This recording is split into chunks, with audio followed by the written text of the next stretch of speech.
नमस्कार। पंचायती राज के क्लास में दो वीडियो काफ़ी समय से छूटा हुआ था। एक डेफिनेशन वाला जो धारा 2 में मैं बताया था कि लास्ट में बताऊंगा, वो हिस्सा छूटा हुआ था, और एक 243 आर्टिकल के अंदर जो पॉइंट्स है वो छूटा हुआ था। तो ये आज हम कवर कर लेंगे। इस सेक्शन में डेफिनेशन देखेंगे। धारा 2 के अंतर्गत पंचायती राज अधिनियम 132 धारा है, उसमें धारा 2 के अंतर्गत जितने भी परिभाषा दिए गए हैं उन सभी परिभाषाओं से संबंधित यहाँ पे पॉइंट्स हम लोग देखेंगे, और यहाँ से अच्छे प्रश्न बन सकते हैं और काफ़ी कंफ्यूजिंग हो सकते हैं। ठीक, हमेशा हम इस पार्ट को इग्नोर करते हैं।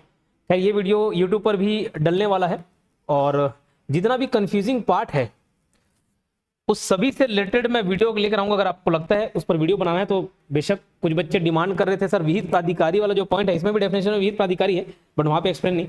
हर जगह कहीं विहित प्राधिकारी कलेक्टर है, कहीं अतिरिक्त कलेक्टर, कहीं तहसीलदार, कहीं नायब तहसीलदार, कोई उपखंड अधिकारी, राज्य सरकार। दिन अपील के 7 दिन, 10 दिन, 15 दिन, 30, 45 दिन, 90 दिन, 25 दिन के अंदर निर्णय लेना है, 7 दिन के अंदर मीटिंग बुलाना है, 3 दिन के अंदर बुलाना है। इतना सारा कंफ्यूजिंग पॉइंट है। इसी सब पर पकड़ बना लोगे तो आप पंचायती राज पर अच्छा स्ट्रॉन्ग कमांड रखोगे। फिलहाल हम पंचायती राज के अंतर्गत 1 से लेकर कितनी धारा है? 132 धारा है। उसमें धारा 1 में नाम पता गांव है, मतलब नाम पता विस्तार। और धारा 2 में क्या है? धारा 2 में आपको क्या मिलेंगे देखने को? डेफिनेशन, परिभाषा। ठीक, परिभाषाएं। तो धारा 2 के अंतर्गत परिभाषाएं देखने को मिलेंगी। पहला सवाल यह बनेगा कि धारा 2 के अंतर्गत कितने शब्दों का परिभाषित किया गया है? कितने शब्दों को परिभाषित किया गया है? 30। तो डेफिनेशन दिए हुए, 30 डेफिनेशन दिया हुआ। पहला बात ये आप याद रखेंगे। ठीक, 2, 3, 4 करके पूरा 30 टुक है, लेकिन उतना याद नहीं रख सकते अपन। धारा 2 का फिर उप धारा 1, फिर 2, फिर 3, ऐसे याद नहीं रख सकते। डेफिनेशन जो काम का चीज है उतना याद। पहला दिया हुआ है खंड विकास। तो खंड को सूचना जारी करके किसी क्षेत्र को खंड घोषित करेगा, जो कि धारा 10(2) में उल्लेखित है। ठीक, अब पहली बात, धारा 10 में क्या है? तो धारा 10 में पंचायतों की स्थापना है, पंचायत की स्थापना है। धारा वाला एक ट्रिक डाला था ना वीडियो, धारा 1 से लेकर धारा 41। जो नहीं देखोगे, एकदम काम का वीडियो है, उसको जरूर देख लेना। यूट्यूब पे भी है और कोर्स में भी है। तो धारा 1 से लेकर धारा 41 पूरा याद करा। उसमें धारा 10 में क्या है? पंचायतों की स्थापना है, ग्राम पंचायत, जनपद पंचायत, जिला पंचायत। तो यह धारा 10 का उपखंड उपधारा 1 में है, यह धारा 10 के उपधारा 2 में है। खंड मतलब विकास खंड, वही तो जनपद पंचायत होता है। और जिला पंचायत का डेफिनेशन है धारा 10 के उपधारा 3 में। तो ये बोल रहा है राज्य सरकार अधिसूचना जारी कर खंड घोषित करेगा, जो कि धारा 10(2) में उल्लेखित है, वही क्या कहलाएगा? खंड कहलाएगा। अब यहां पर मैं तीनों बात को बता देता हूं। ग्राम को ग्राम घोषित कौन करता है? खंड को खंड घोषित कौन करता है? जिला को जिला घोषित कौन करता है? तो ध्यान रखना, ग्राम को ग्राम घोषित कौन करता है? हम धारा कौन से धारा में? धारा 3 में पढ़े, अधिसूचना। धारा 3 पढ़े थे, ग्राम की अधिसूचना, ग्राम सभा की अधिसूचना। तो गांव या गांव के समूह को राज्यपाल ग्राम घोषित कर सकता है। तो ग्राम को ग्राम घोषित करने का काम किसका है? राज्यपाल है, राज्यपाल। ध्यान रखना, जहां पे ग्राम होगा, जिसको राज्यपाल ने ग्राम घोषित कर दिया, उसकी अपनी एक क्या होगी? उस ग्राम की ग्राम पंचायतें होगी। क्या होगी? ग्राम पंचायत। उस ग्राम पंचायत के अंदर बहुत सारे ग्राम सभा हो सकते हैं। ठीक है, तो ग्राम की एक ग्राम पंचायत होगी। तो ग्राम को ग्राम घोषित कौन करेगा? राज्यपाल। खंड को खंड घोषित कौन करेगा? राज्य सरकार। और जिला को जिला घोषित कौन करेगा? राज्य सरकार। ठीक है, इतनी सी बात याद रहेगी। मैं क्या बोल रहा हूं? खंड, राज्य सरकार अधिसूचना जारी करके किसी क्षेत्र को खंड घोषित कर दिया, वही खंड कहलाएगा। डेफिनेशन को एकदम हूबहू याद रखना जैसे मैं बता रहा हूं। ग्राम को ग्राम घोषित कौन करता है? राज्यपाल। ये आगे कहीं ना कहीं अपन पढ़ लेंगे, आगे चल के मिल जाएगा आपको। जिला को घोषित, जिला को जिला कौन बोलता है? डिस्ट्रिक्ट कौन बोलता है? ये भी राज्य सरकार बोलेगा। क्लियर? अब एक और चीज यहां पर याद रखेंगे, ग्राम 2 टाइप का ग्राम है, एकदम याद रखना। ग्राम की परिभाषा में क्या क्या आती है आगे चल के मिलेगा, लेकिन अभी यहीं से बता दे रहा हूं ताकि कंफ्यूजन हो जाए। ग्राम की परिभाषा में क्या क्या ग्राम आती है? तो 2 प्रकार के ग्राम, एक राजस्व ग्राम, वन ग्राम। मैं एक लेक्चर में भी बताया था जब हम लोग वाइल्ड लाइफ सेंचुरी पढ़ रहे थे। तो ग्राम के परिभाषा के अंतर्गत ग्राम में भी ग्राम है, एक राजस्व ग्राम और एक वन ग्राम। तो राजस्व ग्राम और वन ग्राम। तो ग्राम की परिभाषा में पंचायती राज के अधिनियम, पंचायती राज की धारा 2 में ग्राम की परिभाषा में कौन कौन से ग्राम शामिल है? एक राजस्व ग्राम, दूसरा वन ग्राम। यही सवाल अगर जिला के लिए पूछ दिया जाए कि पंचायती राज अधिनियम कि धारा 2 के अंतर्गत जिला के अंतर्गत क्या परिभाषित है, या जिला को कैसे परिभाषित किया गया है, तो राजस्व जिला और कौन सा जिला? वन जिला। बस यही लिख के काट देना। ठीक है, ग्राम में राजस्व और 1 ग्राम दोनों शामिल है, जिला में केवल और केवल राजस्व जिला है। तो ऐसी डिफिनेशन दिया हुआ है कि जिला में एक या एक से अधिक राजस्व जिले शामिल होंगे, ये डेफिनेशन में बताया। तो इतने सारे पॉइंट आप याद रखेंगे। फिर सहकारी सोसाइटी, सहकारी सोसाइटी, ये देखो बहुत सारे जो अधिनियम वाले क्वेश्चन है ना, उसके भी पहले जितने भी व्यापम के एग्जाम्स हुए, पीएससी के एग्जाम्स हुए, तो डेफिनेशन को पूछता है कि इसका डेफिनेशन का मतलब क्या है, और सामने दिया रहेगा ये वही अर्थ होगा जो इस पर्टिकुलर अधिनियम में बोला गया। जैसे सहकारी सोसाइटी, इसके लिए अलग से अधिनियम है भैया। तो सहकारी सोसाइटी, अब यहां पर अगर उस शब्द का उल्लेख हो गया तो सहकारी सोसाइटी का मतलब क्या होगा, तो ऐसे क्वेश्चन भी पूछा जाता है। तो सहकारी सोसाइटी का मतलब एक्सप्लेन नहीं किया है, बस ये बोल दिया है कि सहकारी सोसाइटी का वही मतलब होगा जो सहकारी सोसाइटी अधिनियम 1960 में दिया है। समझ आ रही बात? जैसे जब आप संविधान पढ़ते हैं तो राज्य की परिभाषा 2 जगह दी है, कहां कहां बताओ? हाँ कर रहे बताओ ना कहां? एक शायद आर्टिकल 12 में दिया हुआ, एक 36 में दिया हुआ राज्य की परिभाषा। तो पहले एक्सप्लेन कर दिया अगर मैं गलत नहीं हूं तो। फिर धारा 36 में क्या बोला कि राज्य की वही परिभाषा होगी जो धारा 12 में दिया हुआ, 12-13। ठीक है, समझ आ रही बात? तो ऐसे ही सहकारी सोसाइटी का, यहाँ पे 3-4 डेट आएंगे, 3-4 ईयर आएंगे, याद रखना। 1900 सहकारी सोसाइटी का मतलब क्या है? सहकारी सोसाइटी का मतलब है सहकारी सोसाइटी अधिनियम 1960 में जो सहकारी सोसाइटी के बारे में बताया गया। अब क्या बताया गया उसके लिए अधिनियम देखना पड़ेगा, लेकिन उसको नहीं देखना आपको। 1960, तो एक सहकारी सोसाइटी वाला ये याद करना। दूसरा, कारखाना का डेफिनेशन क्या है? तो कारखाना के लिए कारखाना अधिनियम 1948, यहीं पे लिख लेना, ये अलग से नहीं बता रहा हूं, नीचे में संकलित करके बता दे रहा हूं ताकि आपके ध्यान में रहे। तो कारखाना अधिनियम 1948 में मिलेगा। ठीक है, तो सहकारी सोसाइटी के लिए 1960, कारखाना अधिनियम के लिए 1948। तीसरा आप याद करेंगे, स्थानीय प्राधिकारी का क्या मतलब है? स्थानीय प्राधिकारी, तो उसके लिए 1957 का अधिनियम है, वो याद रखेंगे, 1957। स्थानीय प्राधिकारी का के लिए कौन सा अधिनियम है? 1957 वाला। ईयर बस याद करना, सहकारी सोसाइटी के लिए 1960, कारखाना अधिनियम फैक्ट्री एक्ट के लिए 1948 वाला है, और आपका स्थानीय प्राधिकारी के लिए कौन सा है? 1957। अनुसूचित क्षेत्र के लिए, अनुसूचित क्षेत्र का क्या मतलब होगा? तो अनुसूचित क्षेत्र का वही मतलब होगा जो इंडियन कॉन्स्टिट्यूशन के आर्टिकल 244 में डिफाइन है। इंडियन ईयर में 3 ठोक था जो बता दिया मैंने, 1960, कारखाना वाला 1948 और स्थानीय प्राधिकारी 1957। अनुसूचित क्षेत्र का मतलब क्या? जो कॉन्स्टिट्यूशन यानी कि संविधान के अनुच्छेद 244 में डेफिनेशन दिया गया है वही बताया गया। और स्टेट इलेक्शन कमीशन SEC, इसका क्या मतलब होगा? राज्य निर्वाचन आयोग का क्या मतलब होगा? तो वही मतलब होगा जो भारतीय संविधान के अनुच्छेद 243 के में दिया हुआ है, 243 के। तो अंग्रेजी वाला ही के याद कर लेना, वो क ख ट ठ वाला बहुत थोड़ा दिक्कतदायक है। तो इसको इलेक्शन या प्रोनाउंस करोगे ना, इलेक्शन तो के का आ जाता है बीच में के, तो ऐसे याद कर लेना। स्टेट इलेक्शन कमीशन 243 के में है। इतनी बातें आप याद रखेंगे।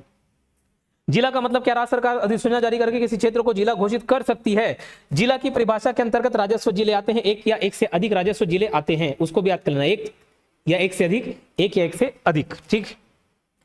निर्वाचन, तो निर्वाचन ये भी एकदम इंपॉर्टेंट डेफिनेशन दिया है, एकदम इंपॉर्टेंट, यहां से सवाल बनेगा और एकदम गलती करोगे कि धारा 2 पंचायती राज अधिनियम के धारा 2 के अंतर्गत निर्वाचन में किनका किनका निर्वाचन को परिभाषित किया गया, निर्वाचन की परिभाषा में किसका निर्वाचन सम्मिलित है, ऐसा प्रकार का सवाल पूछेगा तो आपको लगेगा भैया निर्वाचन तो पंच का भी होता है, निर्वाचन तो सरपंच का भी होता है, निर्वाचन तो जनपद पंचायत के और जिला पंचायत के सदस्यों का भी होता है, लेकिन जो डेफिनेशन है उसमें निर्वाचन की परिभाषा के अंतर्गत केवल और केवल ग्राम पंचायत के सरपंच का निर्वाचन कवर है डेफिनेशन। समझ आई बात? तो निर्वाचन पंचायत के किसी स्थानीय स्थानों को किया गया निर्वाचन, निर्वाचन कहलाता है, और उसके अंतर्गत सिर्फ और सिर्फ सरपंच का निर्वाचन ही शामिल है। डेफिनेशन के अंतर्गत अगर पूछेगा तो यही बताना। निर्वाचन क्या है, जो निर्वाचन कार्यवाही क्या है, तो इलेक्शन कब होगा इसकी घोषणा, निर्वाचन के लिए सूचना जारी होने से, इलेक्शन यानी कि निर्वाचन के लिए सूचना जारी होने के लिए कि भैया फलाना दिन आपका इलेक्शन होगा, वहां से जो कार्रवाइयां चालू होगी और कब तक, परिणाम रिजल्ट जिस दिन घोषित हुए उस दिन तक जो कार्रवाई होंगी, यही कार्रवाइयों को क्या कार्रवाई बोलेंगे? निर्वाचन कार्रवाई बोलेंगे। निर्वाचन के लिए सूचना जारी होने से परिणाम घोषित होने तक। ठीक, ये शब्दों का हेर फेर रहता है, ये मतलब समझ नहीं आता जब तक कोई थोड़ा फोकस करके ना बताए, तो मैं फोकस करके ही बता रहा हूं। और बाकी तो ये पंचायती राज अधिनियम जो बेयर एक्ट है उसमें शुरू में यही मिल जाएगा आपको। कारखाना का मतलब वही है जो कारखाना फैक्ट्री एक्ट 1948 में दिया है। ग्राम पंचायत, धारा 10 की उपधारा 2 के अधीन स्थापित कोई ग्राम पंचायत, देखो धारा 10 में धारा 1 से लेके पूरा 41 तक मैंने आपको याद कराया हुआ है, ठीक है, पूरा याद कराया हुआ है। देखो इंपॉर्टेंट धारा, एकदम क्विक रिवीजन करा दे रहा हूं। धारा 1 में आपका नाम पता गांव रहता है, 2 में क्या परिभाषा डेफिनेशन है परिभाषा, फिर 3 4 5 6 7 अम्मा सम्मा करके याद किए थे। ये प्रारंभिक, पहला चैप्टर है प्रारंभिक, ये दूसरा चैप्टर है ग्राम सभा। अम्मा सम्मा करके याद किए थे। अ से अधिसूचना, ग्राम के संबंध में अधिसूचना। अम्मा, माँ से मतदाता, है ना, उसकी मतदाता सूची रहेगी। मतदाताओं का पंजीकरण, 5 से 5 और 5 से पंजीकरण या रजिस्ट्रेशन। 6 से 6 और 7 से सम्मेलन या अम्मा सम्मा से सम्मेलन भी याद किए थे। 7 से 7 और धारा 7 में क्या है, तो ग्राम सभा के कार्य है। साथ साथ काम करेंगे बोलते तो धारा 7 में कार्य था। फिर साथ साथ रहते तो भैया शक्ति आ जाती, तो ग्राम पंचायत के, ग्राम सभा के कार्य और शक्तियां, ग्राम सभा के कार्य और शक्तियां हैं। और 7 से 7 सम्मेलन भी है। बोले सर धारा 6 में भी सम्मेलन है? नहीं, धारा 6 में नॉर्मल सम्मेलन है, धारा 7 में वार्षिक सम्मेलन है, वार्षिक सम्मेलन है। ठीक है, धारा 7 में क्या है, वार्षिक सम्मेलन, तो इसमें भी सम्मेलन है, लेकिन कैसे वाला, वार्षिक सम्मेलन। और क्या है, ग्राम सभा के कार्य एवं शक्तियां। तो ठीक है, मैं धारा 41 तक याद करा था, उसके बाद याद नहीं कराया, लेकिन धारा 7 याद आ गया, तो 7 से मैं लाइन से रिलेट करके बताता हूं आपको। धारा 7 मैं धारा 10 तक पहुंचने के लिए रिवाइज करा रहा हूं, अपने काम पे आ जाएंगे। 49 का 50, 51, 52। अब धारा 7 याद है तो उसके बाद ये सारे धाराएं आपको याद रह जाएंगी इजीली। ग्राम सभा का कार्य एवं शक्तियां, ग्राम सभा लिख दे रहा हूं, जीएस, ग्राम सभा का कार्य शक्तियां, धारा 7, 749 और डायरेक्ट 49 में जंप कर लेना। जैसे देखो हम इंडियन कॉन्स्टिट्यूशन के आर्टिकल को ट्रिक के माध्यम से याद करते हैं ना, रूल ऑफ 89 और रूल ऑफ 90, 89 जोड़ के और 90 जोड़ के बहुत सारे आर्टिकल्स याद हो जाते हैं। पंचायती राज वाले में 7 का बहुत महत्व है, 7 का गैप है, 7 का मल्टीप्लीकेशन है, ये पढ़ाया हुआ मैं बताऊंगा। तो धारा 7 में ग्राम सभा के कार्य एवं शक्तियां हैं। धारा 49 में ग्राम पंचायत के कार्य एवं शक्तियां हैं। धारा 49 का में ग्राम पंचायत के अन्य कार्य हैं, अन्य कार्य। ठीक, फिर 50 में कौन आ जाएगा जी, जनपद पंचायत आ जाएगा। फिर 51 में आपको लगेगा जिला पंचायत, बस थोड़ा यही क्रोनोलॉजी थोड़ा सा बदल गया है।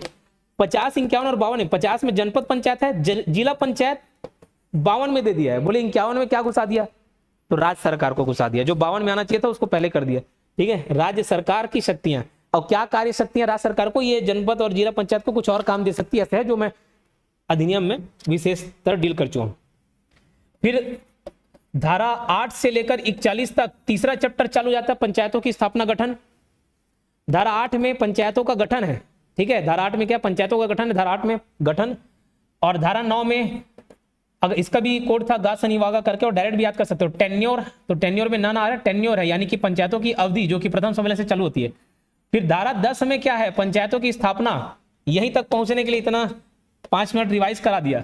तो धारा 10 में क्या है, धारा 10 में पंचायतों की स्थापना है। कौन से पंचायत, ग्राम पंचायत, जनपद पंचायत और जिला पंचायत। ये धारा 10 की उपधारा 1 में है, ये धारा 10 की उपधारा 2 में है, और ये धारा 10 की उपधारा 3 में है। उसी को बोल रहा है ग्राम पंचायत, यानी कि धारा 10 की उपधारा 1 के दिन स्थापित कोई ग्राम पंचायत। ग्राम सभा, ग्राम पंचायत क्षेत्र के भीतर आने वाले गांवों की मतदाता सूची में जिन व्यक्तियों का नाम होगा वह मिलकर ग्राम सभा का गठन करेंगे। ग्राम के अंतर्गत राजस्व ग्राम, वन ग्राम दोनों शामिल है। जनपद पंचायत, धारा 10 की उपधारा 2 के अधीन स्थापित जनपद पंचायत। कम से कम इसकी उपधारा को याद कर लेना क्योंकि स्पष्ट मेंशन हुआ है, बाकी और किसी के लिए जोर नहीं दे रहा हूं मैं आपको। स्थानीय प्राधिकारी का क्या मतलब, कौन सा अधिनियम बताया था, 1957। सहकारी सोसाइटी का क्या मतलब था, जो सहकारी सोसाइटी अधिनियम 1960 में परिभाषित है। कारखाने का क्या, जो 1948 में परिभाषित है। स्थानीय प्राधिकारी क्या, जो खंड अधिनियम, छत्तीसगढ़ साधारण खंड अधिनियम 1957 में दिया हुआ है। अनुसूचित क्षेत्र का क्या परिभाषा, जो संविधान के अनुच्छेद 244 में परिभाषित है। और राज्य निर्वाचन आयोग का क्या मतलब, जो 243 के में परिभाषित है। ये एकदम वीवीआईएमपी पॉइंट है, ये वीवीआईएमपी पॉइंट है। सदस्य के परिभाषा में क्या क्या शामिल है, परिभाषा बोल दिया मतलब धारा 2 की बात कर रहे हैं, तो पक्का आप गलत कर दोगे भैया। सदस्य में या तो आप जनपद पंचायत और जिला पंचायत के सदस्य को बस चुनोगे, पंच को छोड़ दोगे। पंच को तो पंच बोलते, सदस्य नहीं बोलते। लेकिन जब मैं पंच का बात किया हूं तब बोले भैया ग्राम पंचायत के सदस्य ही पंच हैं, और अध्यक्ष उपाध्यक्ष वहां भी होते हैं, बस अध्यक्ष उपाध्यक्ष ना बोल के उसको सरपंच और उप सरपंच बोलते हैं। ये बात मैंने बताया, तो यहां पर आपसे गलती हो सकती है। याद रखना, परिभाषा के अंतर्गत पंचायती राज अधिनियम की धारा 2 में जो परिभाषा दी हुई, उसमें सदस्य में 3 लोग शामिल हैं, और पदधारी में, क्या बोल रहा हूं, पदधारी में 9 लोग शामिल है परिभाषा के अंतर्गत।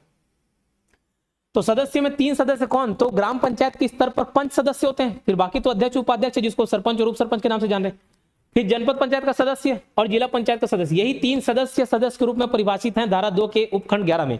ठीक है, खैर उपखंड को छोड़ देना, आप उपधारा को छोड़ देना। फिर पदधारी में 9 लोग शामिल होते हैं, सदस्य में 3 लोग हैं, पदधारी में 9 लोग हैं। पदधारी में 9 लोग हैं, बोले कौन 9, तो ग्राम पंचायत स्तर पर 3 लोग रहेंगे, पंच, सरपंच, उप सरपंच। जनपद पंचायत में 3 रह जाएंगे, सदस्य, अध्यक्ष और उपाध्यक्ष। जिला पंचायत में सदस्य, अध्यक्ष और उपाध्यक्ष। तो इसको याद रखेंगे। पदधारी की संख्या कितनी है? 9। सदस्य मतलब कितने हैं? चलो, घृणोत्पादक पदार्थ, ठीक है, जिसको देख के क्या है, घृणा है। तो पशु शव, गोबर, कचरा या सड़े हुए पदार्थ या किसी प्रकार की गंदगी, ये पदार्थ उतना इंपॉर्टेंट नहीं है भैया, ठीक। ये पदधारी मैंने बता दिया, टोटल 9 पदधारी हैं।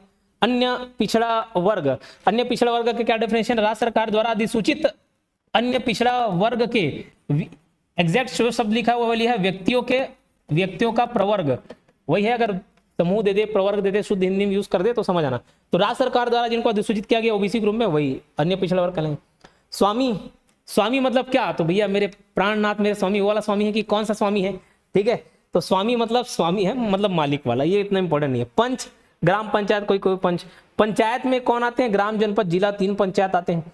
पंचायत क्षेत्र, ये इतना इंपॉर्टेंट नहीं है। जनसंख्या, जनसंख्या में देखो एसटी/एससी की जनसंख्या किसको काउंट करेंगे? जो लेटेस्ट जनगणना हुई है। एसटी/एससी जनगणना या जनसंख्या का तात्पर्य क्या है? तो जनसंख्या की परिभाषा में एसटी/एससी की जनसंख्या किसको कंसिडर करेंगे? जो लेटेस्ट हमारे पास आंकड़ा है जनगणना का, सेंसस का। तो लेटेस्ट वाला कौन सा है?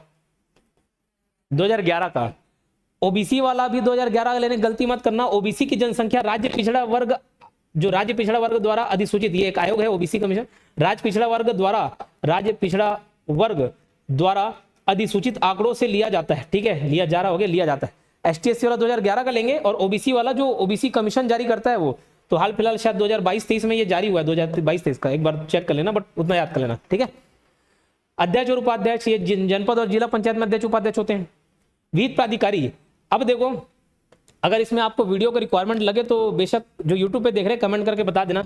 विहित प्राधिकारी एकदम आसानी भाषा में, एकदम आसान तरीके से इसको ट्रिक के माध्यम से याद करा दूंगा। कोई भी कंफ्यूजन नहीं रह जाएगा, सब दूर, ठीक है। विहित प्राधिकारी ऐसे अधिकारी या प्राधिकारी जिसे राज्य सरकार द्वारा अधिसूचना जारी करके विहित अधिकारी बनाते हैं। ये फिर एक्सप्लेन नहीं किया हुआ है, अब हर जगह अलग अलग है। जैसे मैं आप थोड़ा सा एक बता देता हूं ताकि आपको ध्यान में रहे, 2-3 बार सुनेंगे तो याद रहेगा। कोरम पूरा नहीं कर पाते हैं, पंच और सरपंच का दायित्व रहता है। जो पढ़े हुए हैं ये वीडियो देख रहे होंगे, पहले से पढ़े होंगे, तब जाकर डेफिनेशन आप देख रहे होंगे, तो एकदम शॉर्ट में बात कर रहा हूं, आपको समझ आ जाएगा। क से कोरम, क से कलेक्टर। कोरम पूरा नहीं कर पाए, बोले सर कोरम क्या? अरे ग्राम सभा के जो सम्मेलन बुला रहे हैं, पंच और सरपंच का दायित्व रहता है कि कोरम तुम लोगों को पूरा करवाना है, ठीक है। पहली बात तो याद करना किसका उत्तरदायित्व है, किसकी रिस्पॉन्सिबिलिटी है, पंच और सरपंच की, उप सरपंच की नहीं है, सवाल पूछा जा चुका है। कोरम नहीं पूरा कर पाए, 3+2 का मौका देते हैं उनको, 3 और 2 क्या है समझ गए होंगे, 3 बार मौका दिए, फिर 2 बार मौका दिए, फिर बत्ती दिए, 3+2। तो कोरम में कलेक्टर बत्ती देते हैं, कोरम में कलेक्टर। तो क से कोरम, क से कलेक्टर। तो कोरम वाले में कौन? कलेक्टर, एक प्रकार से विहित प्राधिकारी हो गए नहीं। उसके बाद देखो धारा 18 में बहिर्गामी सरपंच के बारे में बताया था, तो बहिर्गामी सरपंच के बारे में उल्लेखित है, कहीं पे भी बहिर्गामी अध्यक्ष उपाध्यक्ष ये सब नहीं है। तो होता यह है कि कोई नया सरपंच बना और कोई पुराना सरपंच जा रहा है, तो पुराना सरपंच के पास बहुत सारे हो सकते हैं रिकॉर्ड्स हो जो देखने के लिए अपने पास रखा हो, कोई डॉक्यूमेंट हो, तो उसको नए सरपंच को चार्ज देना होता है, वो सारे फाइल्स को देने होते हैं। और कई लोग चिड़ के मारे नहीं देते, ठीक है, नहीं दे रहे जानबूझ के ताकि परेशान रहे, चिड़ भावना है। तो ऐसे केस में भाई जो व्यक्ति रहेगा तड़ी पानी देगा, तो तड़ी पानी से तहसीलदार याद करना, तड़ी पानी देगा तहसीलदार। तो बहिर्गामी सरपंच, कोई भी नया सरपंच आया, ठीक है, तो जो पुराना सरपंच उसको चार्ज देना होता है, नहीं दिया रहा है, धारा 18 वाला बता रहा हूं, नहीं दिया तो धारा 18 में तहसीलदार उसको क्या देगा? तड़ी पानी देगा। तो कोरम वाला पूरा नहीं होगा तो कलेक्टर, बहिर्गामी सरपंच वाले में कौन है? तहसीलदार है। तो ऐसे सारे कंफ्यूजन आपका दूर हो जाएगा, वैसे पढ़ेंगे तो हमेशा याद रहेगा। सार्वजनिक बाजार या सार्वजनिक मेला, अब यहां पर 3 बातें याद रखना, खाली बाजार और खाली मेला। आपको मैं शायद धारा 49 में ये पढ़ाया होगा कि बाजार और मेला का रेगुलेशन कौन करता है? मार्केटर, मंडी जो भी है उसका कौन रेगुलेट करता है, कौन उसको चलाता है? तो खाली नॉर्मल बाजार और मेला रहे तो उसको ग्राम पंचायत के अंडर में रहता है। अगर सार्वजनिक मेला, सार्वजनिक बाजार रहे तो जनपद पंचायत के अंतर्गत आता है।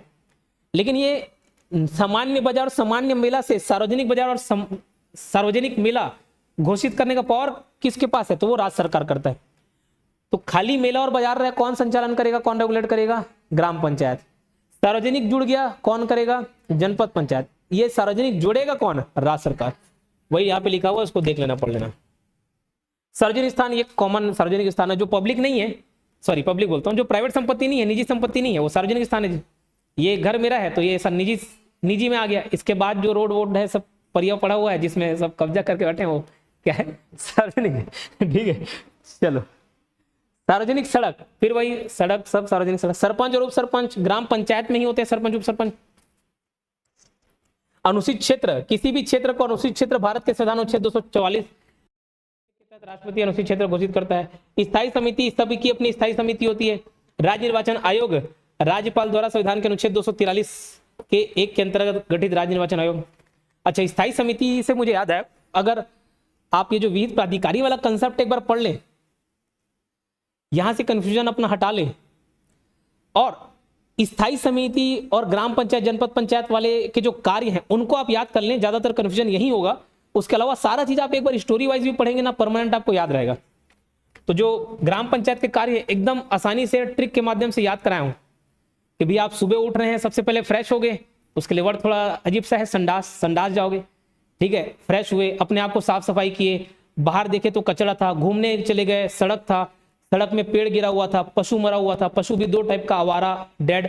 तो ये वाला जो धारा 49 में बताया ग्राम पंचायत के कार्य, एकदम देखना, उसको वीडियो यूट्यूब पर डला हुआ है, बहुत काम का वीडियो है, कंफ्यूजन होगा तो वहीं। स्थायी समिति, सभी पंचायत की स्थायी समिति है। राज्य निर्वाचन आयोग, राज्यपाल द्वारा संविधान के अनुच्छेद 243 के अंतर्गत गठित राज्य निर्वाचन आयोग। टैक्स मतलब टैक्स हो गया, कोई उपकर हो गया, रेट फीस। ग्राम, राज्यपाल लोक अधिसूचना द्वारा जारी करके किसी गांव को ग्राम घोषित कर सकता है। ग्राम के परिभाषा में राजस्व ग्राम, वन ग्राम दोनों शामिल हैं। जिला पंचायत धारा 10 की उपधारा 3 के अंतर्गत स्थापित जिला पंचायत। ठीक है, तो ये पूरा परिभाषा से संबंधित पॉइंट था। मेरे ख्याल से ये वीडियो आपके बहुत काम आने वाला है, यहाँ से क्वेश्चन जरूर बनेंगे। कैसा लगा वीडियो, सुझाव जरूर दीजिएगा और वीडियो को लाइक जरूर करेंगे। धन्यवाद।